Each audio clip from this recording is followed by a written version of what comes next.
बिस्मिल्लाहिर्रहमानिर्रहीम और अस्सलाम वालेकुम। 6 मार्च और पाकिस्तान में जुमेरात की दोपहर। आज अभी तक की अहम खबरें और मेरा तज्जिया। आज की पहली खबर एक बार फिर वाशिंगटन डीसी से। जी हाँ, खबर काफ़ी बड़ी है। अब सीआईए के चीफ ने शहबाज शरीफ के ट्वीट का भांडा फोड़ दिया है। जी हाँ, मैं उसी ट्वीट की बात कर रहा हूँ जो शहबाज शरीफ ने वापस तशक्कर का किया था जब सदर ट्रंप ने पाकिस्तानी हुकूमत का टेररिस्ट पकड़कर हवाले करने पर शुक्रिया अदा किया था। उसके जवाब में चंद ही मिनटों में शहबाज शरीफ ने एक ट्वीट दाग दिया था और उस ट्वीट में सदर ट्रंप को टैग भी किया था। फिर घंटे 2 घंटे के अंदर ही पाकिस्तानियों ने पूरी दुनिया में उस ट्वीट पर शहबाज शरीफ का वो हशर किया था कि कम्युनिटी नोट भी लग गया था और ह्यूमन राइट्स की वायलेशन, फॉर्म 47, जाली झूठा वजीर आजम और पता नहीं क्या क्या कुछ उसके नीचे लिखा गया था। जिसके बाद शहबाज शरीफ को लगा कि अगर ये सब कुछ सदर ट्रंप की टीम ने पढ़ लिया तो काम खराब हो जाएगा और कहीं डायरेक्टली सदर ट्रंप ने पढ़ लिया तो फिर क्या बनेगा। तो उन्होंने एडिट किया उस ट्वीट को और सदर ट्रंप को जो टैग किया था वो खत्म कर दिया गया। बहरहाल उसी ट्वीट की हम बात कर रहे हैं। अब सीआईए के चीफ जो हैं उनका एक इंटरव्यू आया है जिसमें वाजे हो गया कि शहबाज शरीफ बेचारे के तो फरिश्तों को भी इल्म नहीं था कि ये सब कुछ क्या हो रहा है। और ये बात खुद सीआईए के चीफ ने बताई। उन्होंने कहा कि जब मेरी ये अपॉइंटमेंट शुरू हुई तो दूसरे ही दिन, जी हाँ, जब उन्होंने पोजीशन संभाली तो दूसरे ही दिन उन्होंने कहा कि मैंने पाकिस्तान के जो इंटेलिजेंस चीफ हैं उनसे डायरेक्टली बात की। जाहिर है DG ISI general lieutenant general Asim Malik साहब की बात कर रहे हैं वो। उनसे मैंने डायरेक्टली बात की और उनको कहा कि अगर तुम लोग हमारे साथ काम करना चाहते हो तो, और अगर तुम लोग चाहते हो कि हमारे साथ तुम्हारे ताल्लुकात ठीक रहें तो ये दहशतगर्द है, फलां जगह पर पाया गया है, इसको पकड़कर हमारे हवाले करो। और उसके आगे जॉन रेडक्लिफ जो कि इस वक्त सीआईए के डायरेक्टर हैं उन्होंने कहा कि देखें हमारे जो एडवर्सरीज हैं या प्रॉब्लमेटिक जो हमारे अलाइज हैं वो भी हमारे साथ काम करना चाहते हैं और ये ट्रम्प फिनोमिना है जो कि नया है दुनिया के लिए और सभी हमारे साथ काम करना चाहते हैं। ये उन्होंने अंडरटोन एक चीज़ कन्वे की कि पाकिस्तान के साथ हमारे मामला ठीक नहीं है, लेकिन हमने जब उनको कहा कि हमारे साथ काम करना है तुमने या नहीं, अगर करना है तो इसको पकड़ के दो, तो उन्होंने फौरी तौर पर ये दहशतगर्द हमें पकड़ के दे दिया। इसमें से दो चीजें जो हैं वो वाजे होती हैं। एक तो पहले ये छोटा सा क्लिप देख लीजिए उन्होंने क्या कहा। My second day on the job, Maria, I spoke with the head of Pakistani intelligence. I shared with him intelligence that we had सुन लिया आपने।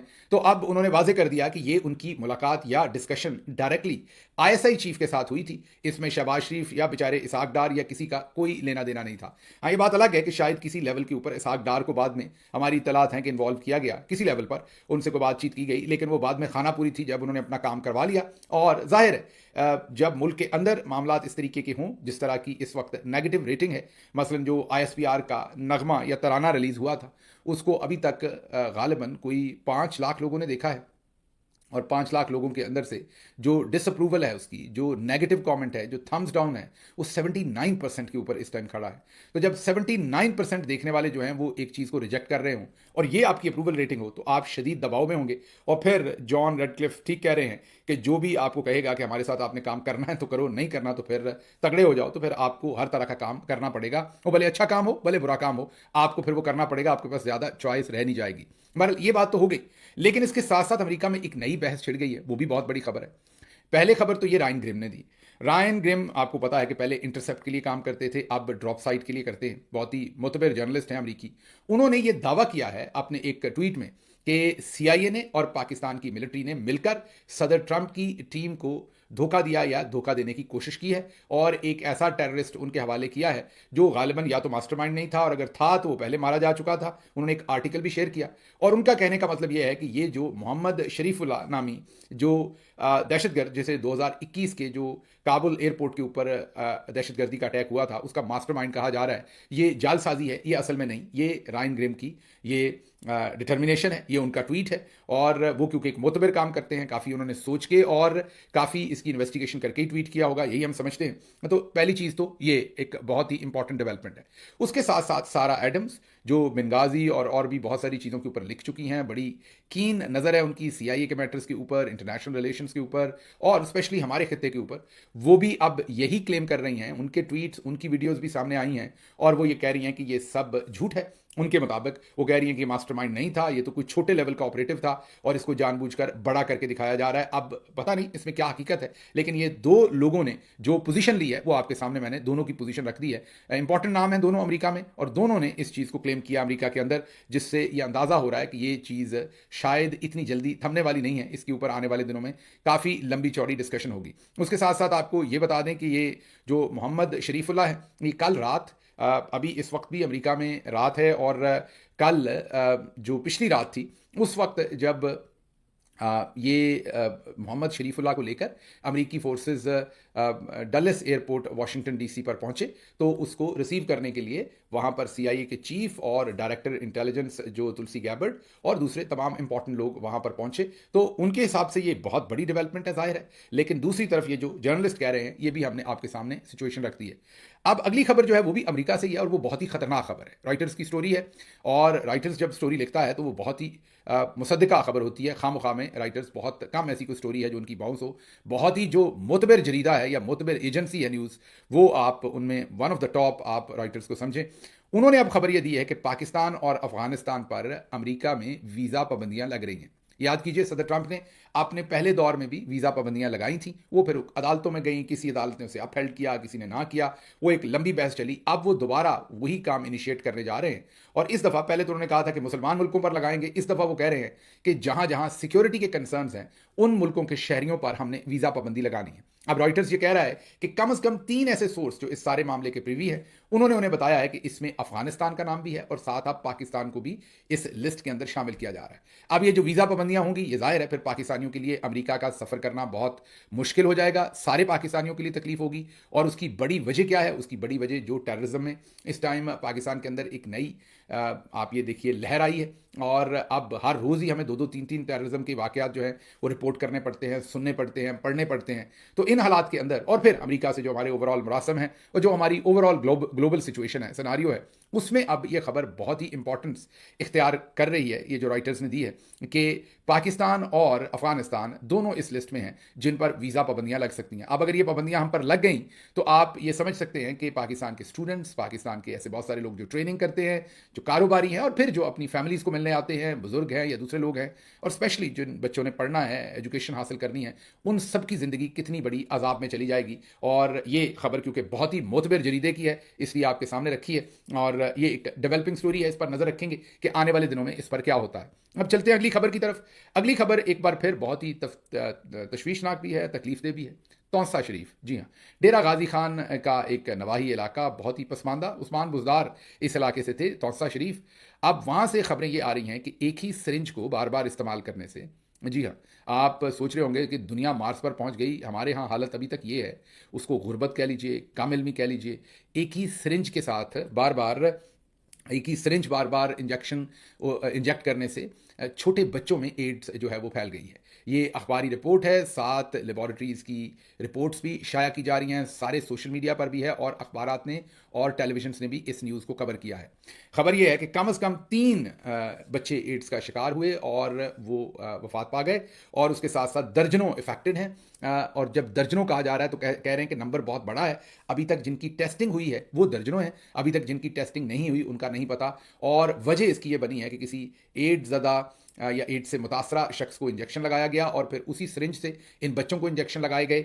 और इससे कबल याद कीजिए कि जो मुल्तान का निश्तर हॉस्पिटल था उसमें जो डायलिसिस की मशीनें थी जो एड्स के पेशेंट्स के लिए इस्तेमाल हो रही थी, वही बग़ैर उनकी प्रॉपर उनकी जो प्रोटोकॉल्स फॉलो किए हुए, वो जो भी प्रोटोकॉल्स होते हैं कि अगर उनको किसी और पेशेंट के ऊपर इस्तेमाल करना है, बगैर उसके वो इस्तेमाल की गई और जिससे दूसरे मरीज़ों में भी, दर्जनों मरीज़ों में एड्स फैली और HIV वायरस फैला, फिर वो एड्स में कन्वर्ट हुआ और उनमें से कम एक मरीज़ जो है वो जाँ बहक हो चुका है। बाकी अब जाहिर है देखेंगे अगर उन्हें कोई ट्रीटमेंट, तो इसका कम से कम यही हो सकता है कि अगर वो किसी मुसद्दिका डॉक्टर से रब्ता करें तो कम से कम इसकी कोई ना कोई प्रिवेंशन तो हो सकती है। HIV तो आ गया लेकिन कम से कम उसे एड्स में शायद कन्वर्ट करने से डॉक्टर्स बचा सकते हैं अगर प्रॉपर मेडिकेशन किसी डॉक्टर से ली जा सके।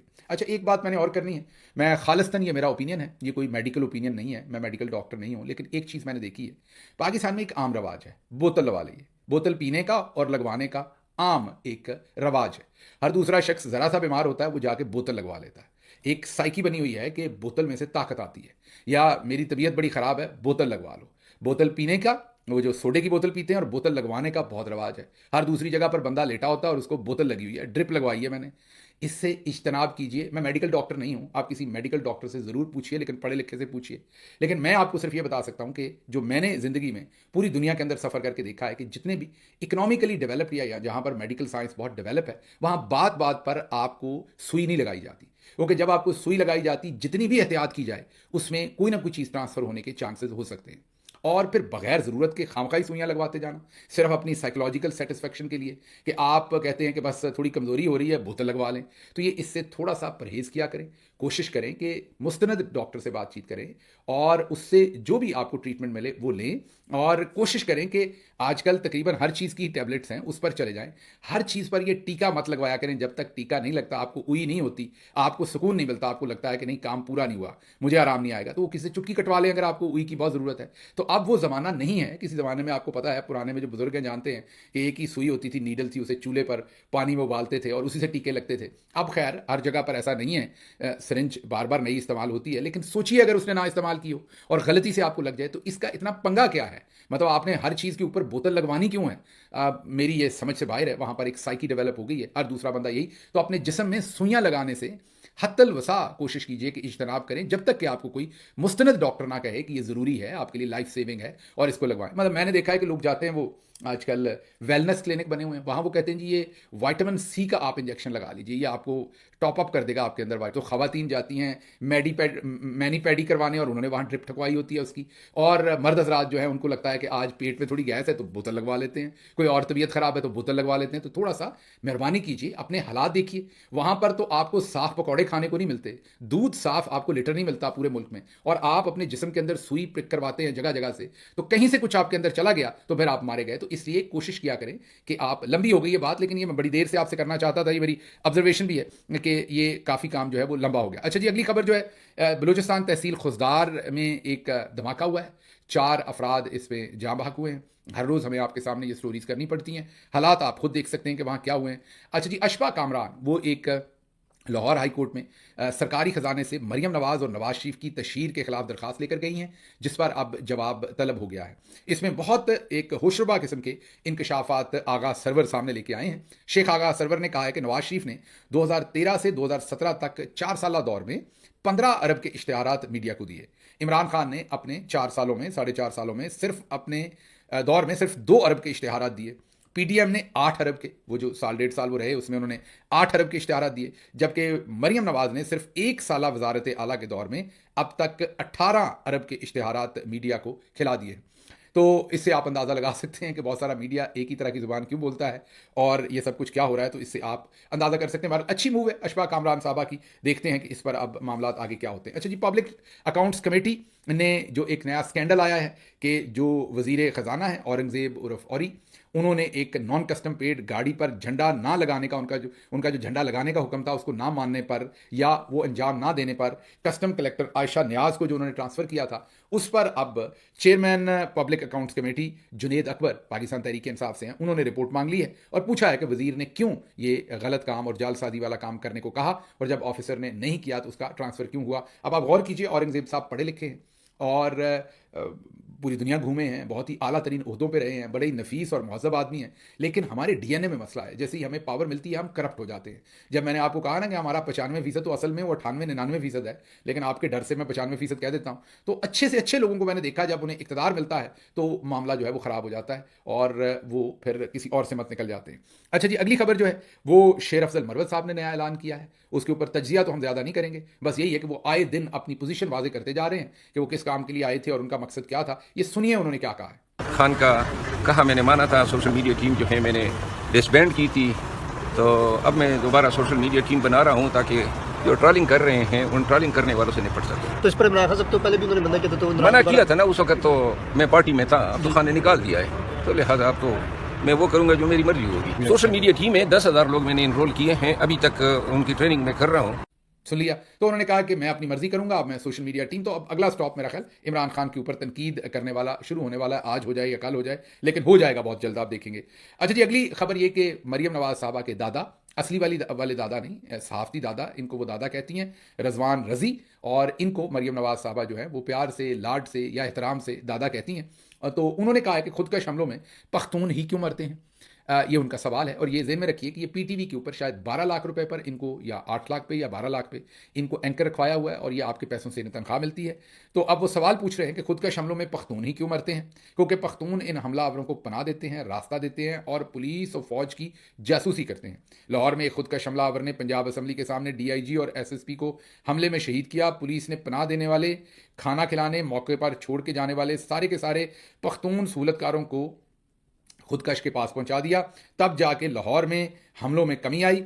अब वो ये कह रहे हैं कि सीधा सीधा वो यहाँ पर एक डिस्क्रिमिनेटरी स्टेटमेंट दे रहे हैं, स्टीरियोटाइपिंग कर रहे हैं कि ये सारे दहशतगर्द जो हैं वो पख्तून होते हैं। अब आप ज़रा गौर कीजिए कि नेशनल टेलीविज़न के एंकर हैं और मरियम नवाज़ के दादा हैं, तो गौर कीजिए, ज़रा सोचिए कि मामलात किधर जा रहे हैं, कि इनको इतना एहसास नहीं है कि ये पाकिस्तान में लसानियत को हवा दे रहे हैं, नफरत को हवा दे रहे हैं। हालांकि दहशतगर्दी का ये तो फिर वही बात हुई जो वेस्ट में इस्लामोफोबिया उनको हो गया और वो इस्लाम के साथ लिंक करते हैं। वहाँ तो हम बड़े शौक से कहते हैं कि दहशतगर्दी का कोई मज़हब नहीं, तो यहाँ हमें तकलीफ होती है, हम कहते हैं नहीं दहशतगर्द पठान है। नहीं, पंजाबी भी हो सकता है, सिंधी भी हो सकता है, कोई भी हो सकता है। दहशतगर्दी का जैसे कोई मज़हब नहीं है, ऐसे ही उसकी कोई लसानियत भी नहीं है। लेकिन बहरहाल ये एक बीमार जहनीत है और कुछ नहीं किया जा सकता। अच्छा जी, अगली खबर जो है वो आपके सामने हम रखेंगे, और वो है कि मुजीबर रहमान शामी साहब ने कहा है कि जनरल आसिम मुनीर बहुत संजीदा शख्स है, वो हाफिज़ कुरान भी हैं, बहुत तदब्बर रखते हैं और तजर्बा बता चुका है कि फ़ौज अकेली मुल्क को आगे नहीं बढ़ा सकती, ना सियासतदान मुल्क को आगे बढ़ा सकते हैं, सबको मिलजुल कर चलना होगा। बस इसमें एक सवाल है कि सियासतदानों को बेचारों को अकेले मौका कब मिला है। सियासतदानों की हालत तो वही है कि बेचारों को मौका बाद में मिलता है, जेल जाने को पहले मिलता है। तो सियासतदानों को तो अकेले मुल्क चलाने का मौका नहीं मिला। हाँ, जर्नैलों को मिला है। तो शामी साहब की आधी बात से मैं मुत्तफिक हूँ कि जर्नैल अकेले मुल्क नहीं चला सकते, लेकिन वो हमेशा अकेले ही चलाना चाहते हैं और यही मामला चल रहा है। तो शामी साहब ने अब ये जो मशवरा दिया है, इसको हम किस तरीके से इसको आपके सामने रखें, इस पर क्या तजिया करें, समझ नहीं। अच्छा जी, ज़हीम लगारी जिन्होंने मरियम नवाज़ की करप्शन की स्टोरी की थी, वो जो सड़क के ऊपर 12 से 15 करोड़ रुपए का रंग किया था, बारिश पड़ी थी और वो रंग बह गया था, उनको उनकी जान नहीं छोड़ रही। उनके घर पर दोबारा से रेड किया गया है और उन पर प्रेशर ये है कि वो माफ़ीनामे की वीडियो रिकॉर्ड करवाएं मरियम साहबा से, तो तब उनकी जान छूटेगी। तो ज़हीम लगारी को और उनके घर वालों को लाहौर में तंग किया जा रहा है, हरासा किया जा रहा है, और डिमांड एक ही है कि वो मरियम नवाज़ से माफ़ी मांगे और उसकी एक वीडियो जो है वो रिकॉर्ड करवाएं। आखिर पर आपके सामने ये एक वीडियो रखनी है। मरियम नवाज़ शरीफ साहबा की ये वीडियो आई है। सेल्फियाँ ले रही हैं, कहाँ ले रही हैं, क्यों ले रही हैं, हमारे इल्म में नहीं है, लेकिन सेल्फियाँ ले रही हैं। तो काम तो असल में ये था बाजी का, लेकिन निज़ामुद्दीन साहब थोड़ा गलत समझ गए, उन्होंने सीधा ही चीफ मिनिस्टर बना दिया। अब आगे वो प्राइम मिनिस्टर भी बनाना चाहते हैं। हालांकि बाजी बेचारी तो सेल्फी लेकर खुश है। मुझे इसके साथ ही यहाँ से इजाज़त दीजिए। अल्लाह आपका हामी नासिर हो। पाकिस्तान जिंदाबाद।